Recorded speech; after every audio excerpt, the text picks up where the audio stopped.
Hey folks, and welcome back to Glenn and Adrian's Rock Talk. That's Adrian. And that's Glenn. And today we're going to take a look at Talk Talk, going back to them actually. We've seen them a couple of times in the past.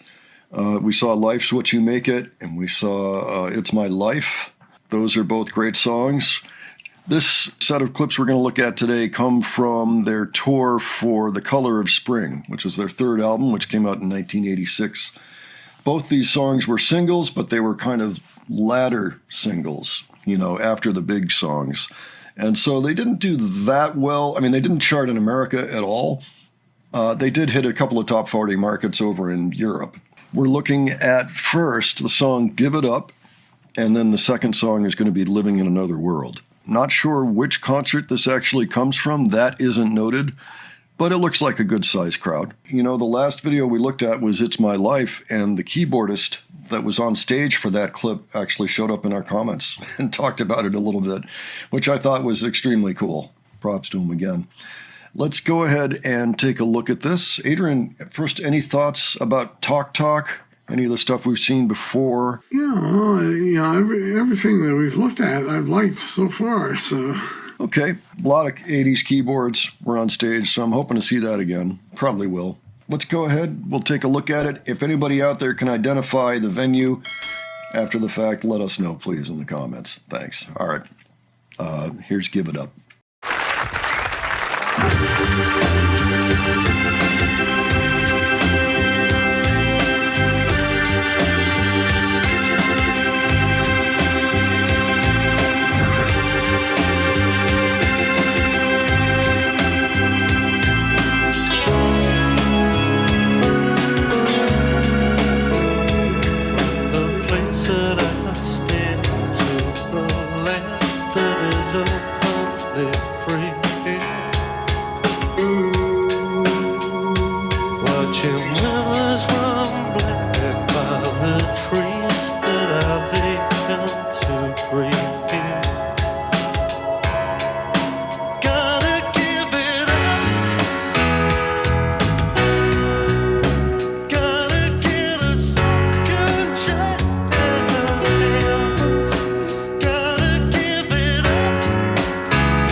keyboards there were in this song? It sounds like there were a lot.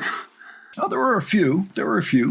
I mean, I thought it was really a lot of groovy sounds here. It's funny, the way that this was arranged is they didn't have a whole lot of keys at any particular moment. They had a lot of different types of keyboards.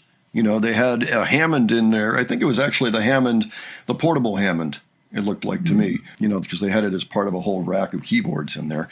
And I have one of those actually upstairs somewhere that I used to use, and they're great. Yeah, what I noticed in particular was the arranging of this song, and it's not unusual within Talk Talk, where you might just have drums and keyboards for sections, and then suddenly a bass line comes in, and it does something a little unusual that you wouldn't expect, but it holds everything together so nicely.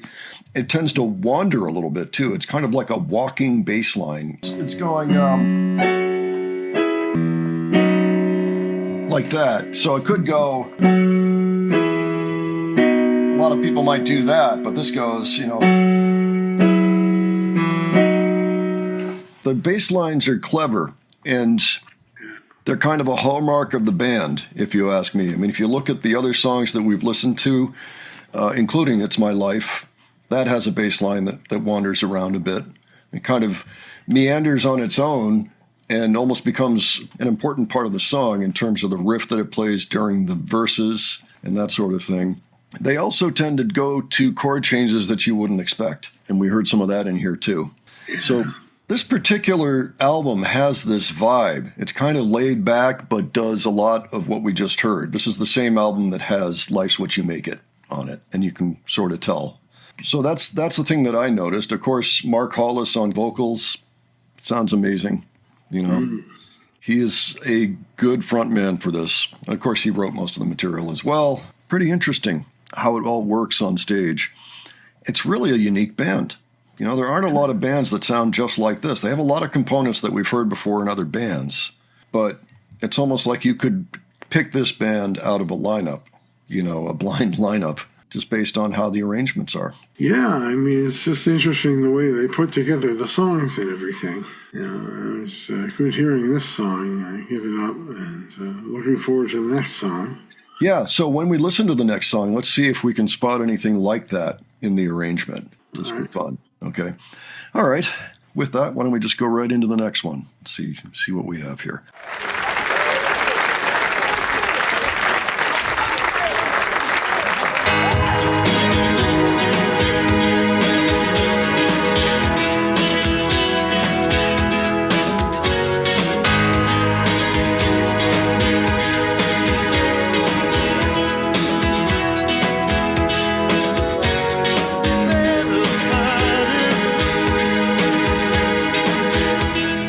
I see people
interesting one there. So Yeah. I don't know if you noticed, but the bass did the same thing in this song.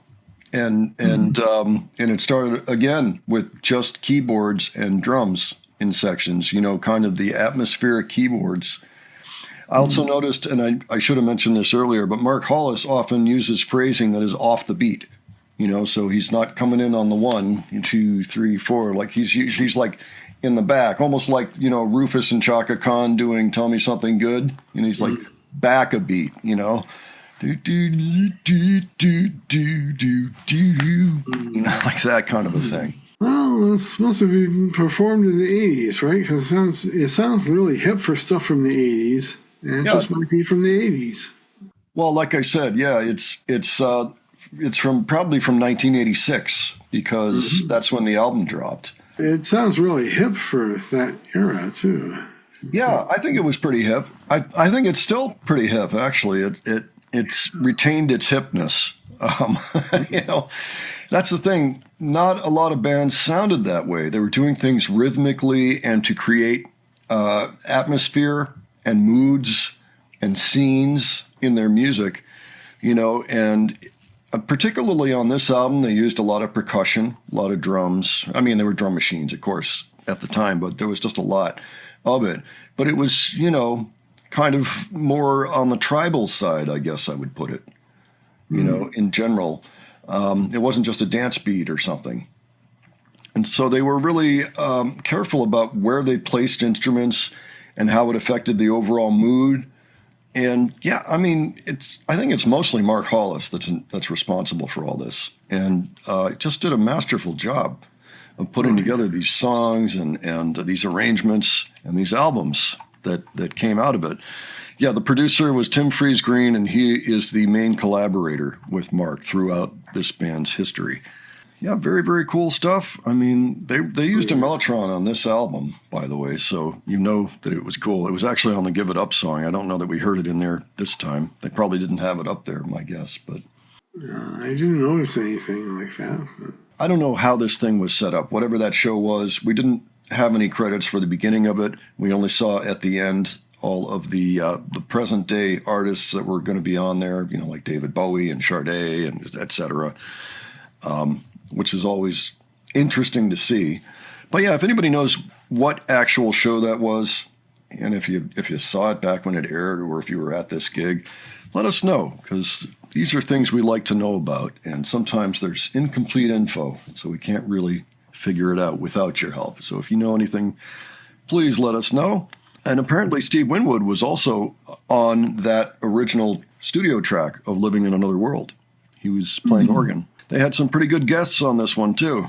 I always enjoy listening to this band. I feel like we still haven't really done that much, and I suppose that's true. So maybe we'll take a look at something else in the future. Folks, if you have a particular request that you'd like us to look at, please let us know. You know, they made 5 albums. 3 of them are pop albums. The other 2 are kind of avant-garde. But anything off any of them, if you want us to check it out, we will go ahead and do that. And give your thoughts on this performance in general. And if you enjoyed this video, please give it a like. And if you enjoyed our presentation, please subscribe. All right, thanks so much for joining us today. We will catch you on the next one. All right, take care, folks. See you all later.